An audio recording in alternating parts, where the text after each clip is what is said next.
자, 오늘부터 네 번의 시간, 네 주 동안 제자도라는 주제를 갖고 함께 말씀을 살펴보도록 하겠습니다. 오늘은 그 첫 번째 시간이고요. 제목은 교회 넘어 제자도입니다.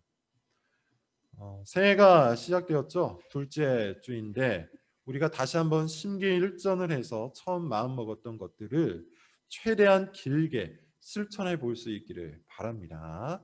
아마도 벌써 새해 첫날 계획했던 것들이 무너진 분들도 있을 텐데 다시 아직도 1월 달이 끝나지 않았으니까 다시 심기일전하고 마음을 다잡아서 그 계획들을 끝까지 한번 할 수 있는 만큼 해볼 수 있기를 바랍니다.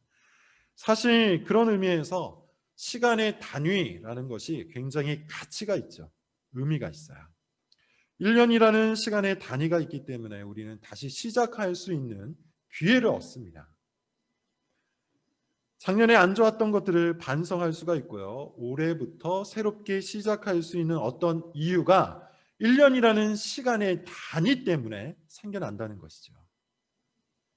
1개월이라는 시간의 단위도 사실 마찬가지입니다. 1월 달이 끝나고 2월이 시작이 되면 우리는 다시 한번 1월을 돌이켜보고 2월을 계획하면서 새롭게 시작할 수가 있어요. 그리고 이것은 어느 정도 성경의 원리와 일치하기도 해요. 민수기 10장 등을 보면 초하루라는 날에 제사를 드리라고 하나님이 명령을 하세요. 초하루가 언제입니까? 매월 첫날을 뜻해요. 옛날 성경에는 월삭이라고 표현되어 있었어요. 매월 첫날을 초하루를 하나님께 예배하면서 시작하라는 그런 뜻입니다. 당연히 우리 시대는 이 율법을 지킬 필요가 없습니다. 그러나 그 의미는 받을 수 있을 거예요. 매월 첫날 하나님을 기억하고 하나님께서 모든 시간의 주인이라는 것을 다시 한번 마음에 새기는 그런 의미는 받을 수 있을 겁니다. 그런 의미에서 초하루, 매월 첫날을 지키라라는 이 말씀은 안식일을 지키라는 말씀과도 비슷한 것이죠. 오늘날 우리는 안식일을 율법적으로 지키지 않습니다. 그러나 일주일에 한 번 주님의 날로 여기면서 이 주님의 날 예배를 드리고 하나님을 기억하고 하나님의 말씀으로 교육을 받는 것이죠. 일주일이라는 시간의 단위를 들어서 우리의 인생을 매번 새롭게 회복할 수 있다는 겁니다. 그런 의미가 이 주일에 있다는 거예요. 그런 의미에서 일주일, 그리고 한 달, 그리고 1년이라는 이 시간의 단위는 우리에게 매우 복이 되는 것이죠. 시간의 단위를 잘 활용해서 우리가 우리 인생을 참으로 경건하게 하나님의 뜻대로 만들어 나갈 수 있기를 바랍니다. 자, 그런데 시간의 단위, 일주일, 한 달, 1년이라는 이 시간의 단위를 놓고 그때마다 심기일전하는 것이 참 중요하고 가치 있는 것이지만 그것만으로 충분한 것은 아니에요. 적어도 그리스도인들에게 이것은 충분한 것이 아닙니다. 요즘 화제의 드라마죠. 펜트하우스. 저도 보는데 그 드라마를 보다 보니까 상당히 의미 있는 어떤 한 장면이 있었습니다. 안 본 분들도 있을 테니까 간단하게만 배경 설명을 하자면 심수련이라는 어떤 여자의 딸을 죽인 오윤희라는 여자가 있었어요. 그런데 그것이 결국 들통이 납니다. 그래서 이 오윤희라는 여자가 심수련 앞에서 제발 용서해달라고 간청을 하죠. 그런데 오윤희가 바라는 용서라는 것이 참 재미있어요. 아무 일도 없었다는 듯이 다 덮어달라는 것이에요. 그러면서 하는 말이 이겁니다. 산 사람은 살아야 되지 않겠느냐. 자기가 잡혀 들어가면 자기 딸이 살인자의 자식으로 평생을 살아야 한다고 절규를 해요. 그러면서 새롭게 시작할 기회를 달라고 하는 것이죠. 새롭게 시작은 하고 싶은데 뭡니까? 아무것도 바꾸지 않고 싶은 거예요. 새롭게 시작은 하고 싶은데 아무것도 희생하지 않고 싶은 겁니다. 아무것도 처벌받지 않고 그냥 새롭게 시작할 기회만 얻고 싶은 것이죠. 같은 드라마에는 천서진이라는 굉장히 악한 여자가 나오는데 이 여자도 똑같이 말해요. 자신의 악행이 들통나서 용서를 구하며 새롭게 시작할 기회를 달라고 하면서도 지금까지 자신이 추구했던 그 욕망을 하나도 놓지 않겠다고 말해요. 이 장면을 시청자 입장에서 보면서 참 어이가 없었습니다. 그런데 드라마에 나오는 이 악인들만의 문제가 아니라는 것이죠. 사실은 우리도 마찬가지라는 겁니다. 우리도 비슷한 생각을 하고 비슷한 행동을 할 때가 참 많이 있다는 것이죠. 새롭게 시작한다는 것을 그냥 말 그대로 새로운 기회를 얻는 정도로만 이해를 하고 그렇게 생각을 하며 그렇게 행동을 하는 거예요. 아무것도 변화시키지 않아요. 아무것도 놓지 않아요. 그 어떤 욕망도 놓지 않아요. 아무것도 희생하지 않습니다. 그냥 새로운 기회만 얻고 싶은 거예요. 새로운 기회를 얻어서 그냥 열심히 하는 걸로 과거의 실패를 만회하고 싶어 한다면, 만약 여러분께서 그런 마음으로 올 한 해의 계획을 짰다면 단언하건대 과거의 실패가 반드시 또 여러분의 삶에 올 거예요. 관계의 실패, 과거에 있었습니까? 그래서 새롭게 시작하고 싶습니까?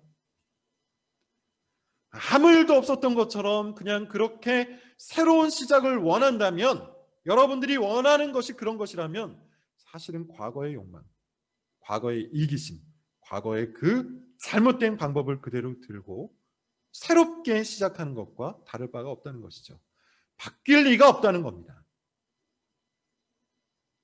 생활의 실패, 과거에 있었습니까? 그래서 새롭게 시작을 하고 싶습니까? 만약에 여러분께서 아무것도 바꾸지 않은 채 그저 심기일전하고 마음을 다잡고 열심히 생활하는 걸로 이 새로운 기회, 새로운 한 해 2021년을 시작한다면 마찬가지예요. 아무것도 바뀌지 않을 겁니다. 시간의 단위, 이것은 우리에게 복이지만 이 시간의 단위를, 새롭게 시작하는 이 시간의 단위를 과거의 모습 그대로 살아가기만을 원한다면 바뀌는 것이 아무것도 없다는 것이죠. 그러므로 우리는 한 해가 새롭게 시작되는 이 시기에 새롭게 시작한다는 것이, 정말로 변화될 수 있는 새로운 시작이라는 것이 무엇인지를 바르게 알아야 필요가 있는 것입니다. 자, 우리가 무엇인가를 올바르게, 바르게 잘 시작하기 위해서 반드시 물어야 할 것이 있어요. 왜? 라는 질문입니다. 왜? 예컨대 이런 겁니다. 우리는 왜 심기일전을 해서 한 해를 시작하려고 하는 것이죠? 우리는 왜 1년을 새로운 계획을 갖고 열심히 시작을 하려고 하는 겁니까? 왜? 라는 이 질문에 올바른 답변을 내놓지 못하면 우리가 아무리 심기일전을 해도, 아무리 마음을 다잡아도, 아무리 거창한 계획을 세워놓았어도 사실 작년과 별반 다르지 않은 삶을 오래 살아갈 겁니다. 똑같은 관계, 똑같은 생활, 똑같은 실패를 반복할 거예요. 작년에 경험했던 그 무기력증을 올해도 똑같이 겪을 거라는 겁니다. 열심히 하는 것만으로는 아무것도 변하지 않아요. 자, 그렇다면 왜 우리는 새롭게 시작해야 하는 걸까요? 잘 들어보세요. 왜 우리는 이 1년이라는 시간의 단위를 새롭게 시작하려고 하는 마음을 품고 심기일전을 해야 하는 걸까요? 분명한 이유가 있습니다. 하나님께서 우리에게 의미와 목적을 주셨기 때문이에요. 쉽게 말해서 우리 인생에는 매우 분명한, 하나님께서 주신 매우 분명한 목적과 의미가 있고, 우리는 그것을 매년 기억하고 새롭게 회복해서 그 분명한 목적과 의미를 향해서 달려가야 하기 때문이라는 것이죠. 굉장히 중요한 말이에요. 이것은 우리의 정체성, 우리의 신분, 우리의 존재, 우리의 인생 전부와 관련된 이야기입니다. 자, 여러분 한번 이 질문에도 답변을 해보세요. 우리가 구원받은 이유가 뭡니까? 우리는 왜 구원을 받았습니까? 우리는 왜 교회를 다니고 있는 겁니까? 우리는 왜 복음으로 부르심을 받은 겁니까? 과거와 똑같이 살라고, 과거와 똑같은 의미, 과거와 똑같은 목적으로 살라고 구원을 받은 걸까요? 세상과 똑같은 목적과 의미로 살라고 복음으로 부르심을 받은 겁니까? 그렇게 아무것도 변하지 않고 아무것도 놓지 않고 과거와 똑같은 모습으로 살기 위해 구원을 받은 것이 아니죠. 우리는 지난 몇 년 동안 마태복음 그리고 마가복음을 통해서 예수 그리스도께서 이 땅에 오신 일, 예수 그리스도께서 이 땅에서 행하신 일, 예수 그리스도께서 십자가에서 죽으시고 살아나신 일, 이 모든 것들을 마태복음, 마가복음을 통해서 배웠어요. 그리고 앞으로도 요한복음과 누가복음을 통해서 살펴보게 될 겁니다. 그런데 예수님이 이 땅에 오신 목적이 어디에 있었습니까? 우리가 살펴본 복음서에 따르면 예수님이 이 땅에 오신 1차적인 목표, 1차적인 목적, 그것은 우리를 죄에서 구원하시기 위한 거예요. 예수라는 이름의 뜻이 뭡니까? 자기 백성을 구원하시다라는 뜻이잖아요. 예수님은 우리를 죄에서 구원하시고자 이 땅에 오셨고 죽으셨고 그리고 살아나신 겁니다. 그런데 우리가 이미 마태복음과 마가복음에서 살펴봤듯이 그것이 전부는 아니에요. 예수님께서 이 땅에 오신 또 다른 목적이 있어요. 아주 중요한 목적입니다. 우리를 제자로 부르시기 위해서 오셨어요. 복음서를 읽어본 모든 사람들은 이것을 동의할 수밖에 없을 겁니다. 예수님은 사역을 시작하시면서 처음부터 제자들을 불러 모으셨죠. 제자들과 함께 다니셨고요. 제자들을 가르치셨고요. 제자들에게 제자로의 삶을 요청하셨어요. 그리고 그들을 위해 예수님이 십자가에서 죽으시고 살아나셨습니다. 다시 말해서 구원받은 모든 사람들은 구원받은 그 순간부터 예수님의 제자로 부르심을 받는 거예요. 예수님이 이 땅에 오신 목적은 정리하자면 이겁니다. 첫째, 우리를 죄에서 구원하시기 위해. 둘째, 우리를 제자로 부르시기 위해. 그러므로 여러분 다시 한번 말씀을 드리는데 우리 인생에는 매우 선명한 목적, 매우 선명한 의미가 있습니다. 구원받고 끝이 아니라는 거예요. 교회만 다니면 끝이 아니라는 겁니다.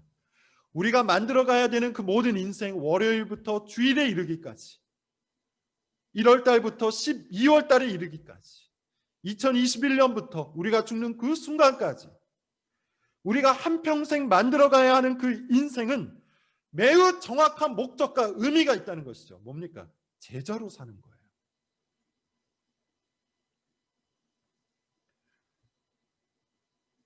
그렇다면 제자로 산다는 것 뭘까요? 문자적으로 보면 제자로 산다는 것은 스승의 길을 따라가는 것이죠. 예수님을 따라가는 겁니다. 예수님을 본받는 겁니다. 우리는 매주, 매월, 매년 예수님이 불러주신 그대로, 그 목적 그대로 예수님을 본받아야 돼요. 예수님을 닮아가야 돼요. 예수님의 길을 걸어가야 돼요. 제자로 살기 위해 우리는 우리 인생 계획을 새롭게 짜는 겁니다. 그것이 시간이라는 단위를 복되게 쓰는 거예요. 오늘부터 4주 동안 우리는 제자로 산다는 것이 조금 더 구체적으로 무엇인지 또 어떤 일을 하는 것인지 살펴보는 작업을 좀 해보도록 하겠습니다. 잘못된 생각을 바로잡고 성경이 가르치는 제자도 제자의 길이 무엇인지를 확인해가는 그런 시간이 될 것인데 오늘은 그 첫째로 제목이 뭐라고 했죠? 교회 넘어 제자도예요. 이미 제목에서 오늘 설교의 주제를 발견할 수가 있겠죠. 본문을 여러분 다시 한번 읽어볼 때 19절까지만 먼저 한번 읽어보겠습니다. 19절까지 18절 19절입니다. 시작. 예수께서 나와 말씀하여 이르시되 하늘과 땅의 모든 권세를 내게 주셨으니 그러므로 너희는 가서 모든 민족을 제자로 삼아 아버지와 아들과 성령의 이름으로 세례를 베풀고. 자, 너무나도 유명한 말씀이죠. 아마 외우고 계신 분들도 있을 겁니다. 예수님이 승천하시면서 누구에게 주신 말씀이에요? 제자들에게 주신 말씀이에요. 제자들에게 주신, 정확히 말씀드리면 명령이에요. 사명이에요. 인생의 목적이에요. 그래서 이것을 지상명령이라고 합니다. 가장 높은 명령이라는 거예요. 가장 높은 인생의 목적이라는 뜻이에요. 지금 우리가 하고 있는 말로 말하자면 제자로 사는 그 방법에 대해서, 그 목적에 대해서, 의미에 대해서 예수님이 이렇게 말씀하고 계신 겁니다. 자, 오늘은 이 말씀 중에서 특별히 19절에 있는 말씀 하나를 집중적으로 좀 살펴보겠는데, 19절에서 가장 먼저 나오는 동사가 뭡니까? 가라입니다. 너희는 가서 모든 민족을 제자로 삼아. 가서죠. 가라가 가장 먼저 나와요. 문자적인 의미, 가라. 문자적인 의미는 뭡니까? 한 곳에 머물러 있지 말고 그것을 벗어나서, 그것을 넘어서서 예수님의 명령을 수행하라는 뜻일 겁니다. 이 말씀을 조금만 더 확장을 해서 적용을 해보면 이런 뜻일 거야. 너희는 교회 안에만 머물러 있지 말고 교회 너머에서도 이 명령을 수행하라. 교회 너머에서도 제자의 길을 걸어가라. 그렇지 않습니까? 가라는 이 명령을 수행하려면 절대로 머물러 있어서는 안 돼요. 지금 있는 곳을 넘어서야 합니다. 즉 예수님이 말씀하고 계신 이 제자도는 교회 안에서만 수행하는 것이 아니라 오히려 교회 밖에서 더 적극적으로 수행해야 하는 명령인 거예요. 우리는 교회 너머에서 제자가 되어야 합니다. 그런 의미에서 제자라는 이 단어는 신앙이 통합되어 있는 아주 중요한 단어예요. 우리가 흔히 교회의 문제를 짚을 때 어떤 문제를 많이 이야기합니까? 이원론적 신앙을 이야기하죠. 이원론적 신앙이 뭐예요? 교회 안에서의 신앙과 교회 밖에서의 신앙이 다르다, 이겁니다. 교회 안에서는 신령해요. 교회 안에서는 신자입니다. 그런데 교회 밖에 나가면 신령하지도 않고 신자도 아니에요. 하나님의 말씀은 딱 교회 안에서만 적용이 되고 교회 밖을 나가는 그 순간부터는 세상의 룰, 세상의 규칙을 따르는 것이죠. 사회적으로 물의를 일으킨 연예인이나 정치인 중에 교회 다니는 사람들이 얼마나 많은지 모릅니다. 참으로 부끄러운 일들이 정말로 많이 일어나죠. 그런 유명인들 말고 우리 자신만 살펴봐도 충분히 알 수 있잖아요.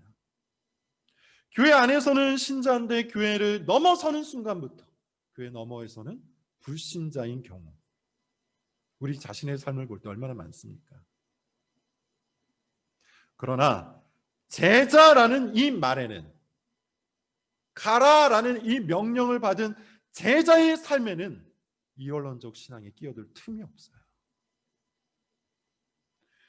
제자는 따라가는 사람이죠. 제자는 명령을 수행하는 사람이에요. 제자는 교회 안에서도 예수님의 제자고, 제자는 교회 밖에서도 예수님의 제자인 거예요.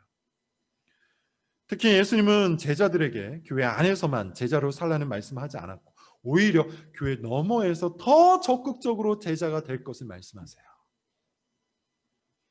오늘 본문을 보면 그것을 우리가 명확히 알 수가 있죠. 그러므로 우리가 가장 먼저 제자도에 대해서, 복음서에서 가르치고 있는 제자도에 대해서 가장 먼저 기억해야 할 것은 이겁니다. 교회 너머 제자도예요. 교회 너머 제자도. 자, 이쯤에서 아마도 제가 여러분들의 마음을 짐작을 해보자면 상당히 부담이 될 것이라고 봐요. 부담이 생기고 갈등이 생기는 그런 사람이 있을지도 모르겠어요. 교회 안에서 신실하게 사는 것 얼마든지 감당할 수 있을 겁니다. 교회 안에서 시키는 대로 성경도 읽고 필요한 프로그램에 참여하는 것, 그 정도는 양보할 수 있을 것입니다. 그런데 교회 너머에서 제자로 살라는 이 말씀은 왠지 부담스러운 것이죠. 왠지 사생활을 침해당하는 것 같고, 왠지 희생을 강요당하는 것 같은 그런 느낌이 들 수도 있다는 겁니다. 그럴 수 있을 거예요. 그러나 오늘 본문을 여러분 다시 한번 보세요. 오늘 본문의 말씀을 달리 해석할 여지가 있습니까? 예수님은 매우 분명하고 선명하게 제자들에게 인생의 목적, 가장 높은 인생의 목적을 주셨잖아요. 제자로 부르심을 받은 우리는 교회 너머로 가야 하는 거예요. 그것이 1차적인 순종이에요. 교회 너머로 가지 않는 제자는 있을 수 없다는 겁니다. 교회 너머의 제자도 이것은 분명히 예수님이 우리에게 주신 인생의 목적이에요. 그러므로 여러분 다시 말씀을 드릴게요. 새해를 맞이하여 심기일전하세요. 마음을 다잡으세요. 경건한 계획을 세우세요. 그런데 그럴 때 교회 안에서의 신앙생활만 염두에 두어서는 안 됩니다. 만약에 여러분께서 그렇게 한다면 사실 여러분의 삶에는 별반 큰 변화가 없을 겁니다. 작년에 했던 그 실패가, 작년에 했던 그 무기력이 올해 똑같이 반복될 거예요. 교회 안에서는 열심을 다할 테지만 교회 너머에서는 제자가 아니라 불신자처럼 살 텐데, 그런 신앙이 생명을 맺을 턱이 없기 때문이죠. 그런 신앙이 활기가 있을 턱이 없기 때문이에요. 분리된 삶, 이것은 곧 위선이고, 위선은 절대적으로 열매를 맺지 못합니다. 그러므로 다시 한번 말씀을 드립니다. 새해를 맞이하여 마음을 다지실 때 교회 너머의 제자도를 반드시 염두에 두십시오. 왜냐하면 그것이 바로 우리 인생의 목적이요 의미이기 때문이에요. 교회 너머의 제자. 자, 그렇다면 교회 너머의 제자도가 이와 같이 필연적인 것이라면, 우리 인생 전부를 들어서 반드시 적용하고 반드시 실천해야 하는 것이라면 이 제자도 어떻게 펼쳐야 할까요? 구체적으로 어떻게 실천을 해야 할까요? 본문을 다시 한번 보십시오. 가서 다음에 무슨 명령이 있습니까? 그 다음으로 나오는 동사가 뭐죠? 제자를 삼으라는 것이죠. 제자를 삼으라. 즉 교회 너머에서 우리가 해야 할 일 뭡니까? 제자를 삼는 거예요.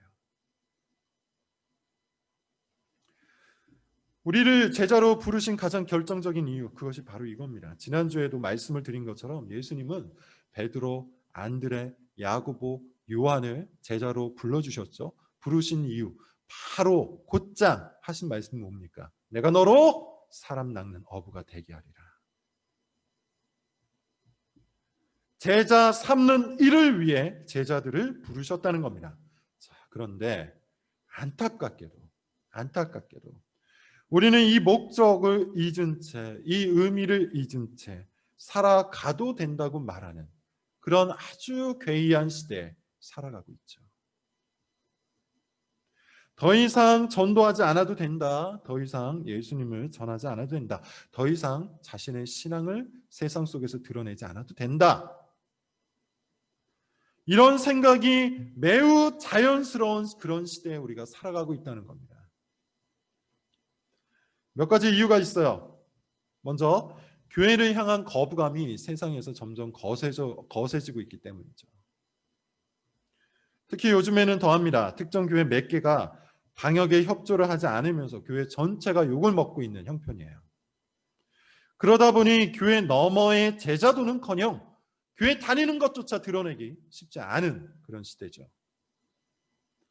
이해할 수 있습니다. 둘째, 우리 자신이 이 명령을 스스로 부담스러워하기 때문이에요.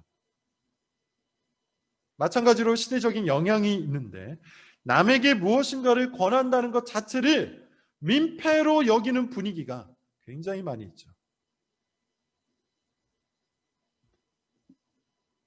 왜 민폐로 여기는 걸까요? 자기 자신이 남의 권유를 민폐로 여기기 때문이에요.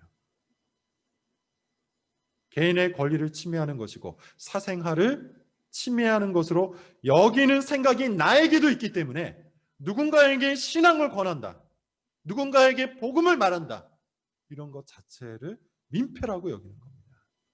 그렇게 시대의 분위기와 시대의 사상이 우리에게 영향을 미쳐서 제자를 삼으라는 이 가장 높은 인생의 목적을 받아들이지 않게 돼버린 겁니다. 우리 스스로가 부담스럽게 여기고 있는 거예요. 그러나 우리가 정말로 성경을 신뢰하는 사람이라면, 우리가 정말로 하나님의 말씀을 믿는 사람이라면 우리는 오늘 본문 앞에서 도망갈 수 없을 겁니다. 오늘 말씀은 제자로 불러주신 예수 그리스도께서 제자인 우리에게 안겨주신 인생의 목적이에요. 이것을 부정할 수 없어요. 우리는 교회 너머에서 제자가 되어 제자 삼는 일을 하도록 부르심을 받았습니다. 이것이 우리 인생의 목적입니다. 물론 시대를 무시하거나 환경을 무시하고 막무가내로 그리고 무례하게 밀어붙이는 것, 이것은 성경의 가르침이 아니에요. 저도 그것을 말씀드리고 있는 것이 아닙니다. 앞으로 우리는 이 부분에 대해서 또 따로 공부를 할 거예요. 그러나 지혜가 필요하고 속도를 조절하는 것이 필요하고 상황과 분위기를 파악하는 일이 필요한 것은 맞지만, 그럼에도 불구하고 우리는 절대로 이 길, 제자의 길에서 벗어날 수 없어요. 교회 너머의 제자도는 교회 밖에 있는 사람을 제자로 삼는 겁니다. 자, 오늘은 교회 너머의 제자도, 제자 삼는 일에 대해서 두 가지 권면을 하고 마치도록 하겠습니다. 첫 번째, 교회 너머의 제자가 되어서 교회 너머에 있는 사람들을 제자로 삼기 위해 우리가 해야 하는 그 첫 번째, 이겁니다. 제자 삼는 일에 우선순위를 두고 우리의 모든 생활 방식들을 바꾸어가는 거예요. 여러분들이 가지고 있는 개인적인 목표를 제자 삼는 일에 우선순위를 두고 다시 한번 결정을 해보라는 겁니다. 자녀를 양육하는 분들이 계시죠. 자녀 양육의 목표 나름대로 있을 겁니다. 좋습니다. 그런데 그 양육의 목표 중에 최우선순위 무엇이 되어야 한다는 겁니까? 자녀를 제자 삼는 일이 되어야 한다는 거예요. 만약에 자녀를 제자 삼는 일에 방해되는 또 다른 목표를 여러분들이 갖고 계시다면 그 목표를 버리셔야 돼요. 자녀를 제자 삼는 일보다 더 중요한 목표는 없습니다. 하나님께서 여러분을 부모로 부르셨을 때는 자녀를 제자로 삼으라고 부르신 거예요. 교회 너머에서 자녀를 제자로 삼는 일, 이것이 부모가 마땅히 해야 하는 가장 최우선적인 인생의 목표예요. 다른 모든 목표는 이 목표 아래에 두어야 됩니다. 직장 생활하는 분들 마찬가지입니다. 직장 생활의 최우선 목표가 뭘까요? 많은 사람들이 잊고 있는 것인데 직장 생활도 마찬가지예요. 교회 너머에 있는 직장, 거기에서도 최우선 목표는 제자 삼는 겁니다. 직장에서의 성공이 아니요, 돈을 더 많이 버는 것도 아니에요. 직장 생활의 최우선 목표는 내가 제자가 되어 다른 사람들을 제자로 삼는 거예요. 하나님은 그 일을 위해 여러분들이 다니고 있는 직장에 여러분들을 놓으신 겁니다.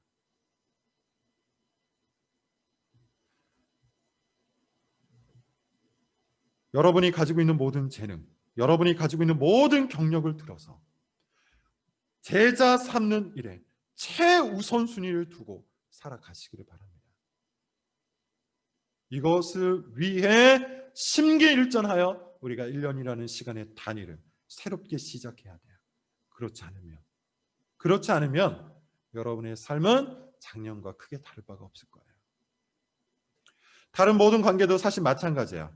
우리가 관계 안에서 분별해야 하는 이유, 나쁜 관계를 속아내야 하는 이유, 때로는 차단해야 하고 때로는 다시 연결해야 하는 그 이유, 때로는 단호하게 때로는 부드럽게 대해야 하는 그 모든 이유, 어디에 있는 겁니까? 무엇 때문입니까? 제자 삼으라는 인생의 목적을 이루기 위해 그와 같이 관계를 맺는 거예요. 인생의 목적과 의미가 분명한 사람은 관계도 분명하다는 겁니다.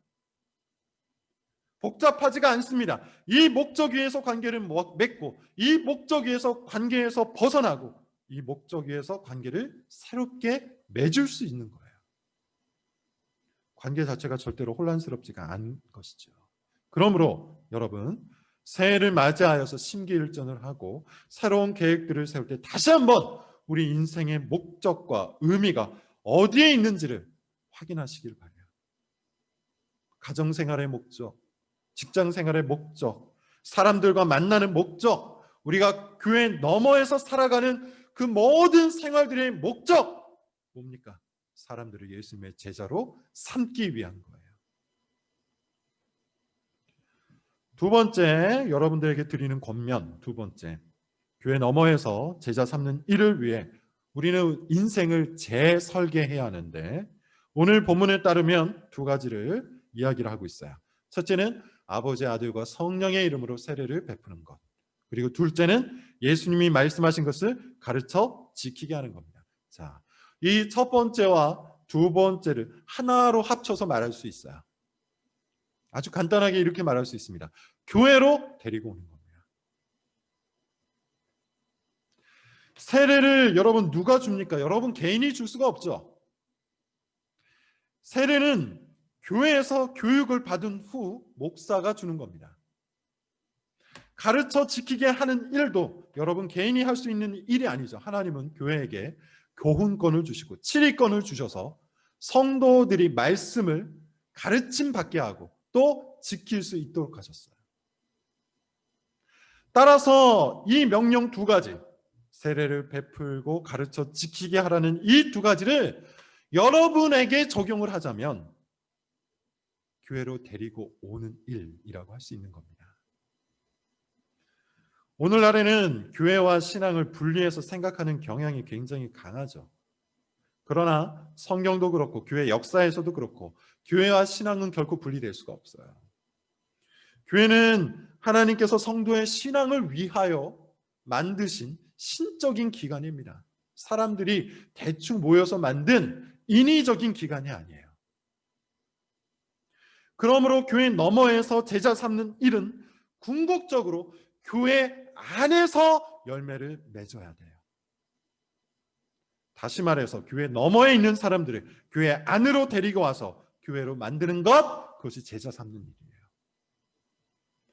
자, 여러분, 우리는 편견과 오해에서 벗어나 오늘 성경의 말씀을 아주 정직하게 받아들일 필요가 있어요. 무슨 말일까요? 혹시 지금 제가 하고 있는 이 말을 편견과 오해로 받아들이게 되면 어떻게 받아들일 수 있습니까? 결국에는 교회 성장을 위해, 결국에는 교회 부흥을 위해 전도하라는 말이구나, 이렇게 생각할 수 있을 거예요. 그리고 실제로 그런 목적, 그런 이유를 갖고 그렇게 설교하는 분들도 있습니다. 그러나 그와 같이 잘못된 설교를 하는 사람들이 있다고, 잘못된 동기를 갖고 말하는 사람들이 있다고 성경이 말하는 것을 외면할 수 있을까요? 그럴 수 없어요. 성경이 말하는 것에 눈을 감아서는 안 돼요. 다시 한번 오늘 본문을 정직한 눈으로 읽어보세요. 예수님은 제자들에게 가라고 말씀하시잖아요. 그리고 교회 너머에서 할 일이 있다고 말씀하시잖아요. 그게 뭡니까? 제자 삼는 거예요. 그 일을 위해 뭘 하랍니까? 세례를 베풀고 말씀을 가르쳐 지키게 하라고요. 교회로 인도하라는 뜻이에요. 교회로 만들라는 뜻이에요. 잘못된 선례가 많이 있다고 해서 이 분명한 명령을 외면한다면 우리는 인생의 목적을 잃어버리고 사는 거예요. 인생의 목적을 외면하게 되면 우리의 신앙 인생은 늘 같은 실패를 반복할 수밖에 없을 겁니다. 자, 말씀 맺겠습니다. 여러분, 우리는 부르심을 받은 자예요. 부르심을 받았다는 것 자체는 우리 인생이 과거와는 다른 목적으로 살아가게 된다는 뜻입니다. 교회 너머의 제자로 부르심을 받았고 그 의미와 목적대로 살아가야 한다는 뜻이에요. 교회 안에서 경건하게 사는 것 매우 중요하겠죠. 그러나 우리의 부르심은 그것으로 끝나지 않아요. 우리의 부르심은 우리 인생 전체의 목적과 의미를 향합니다.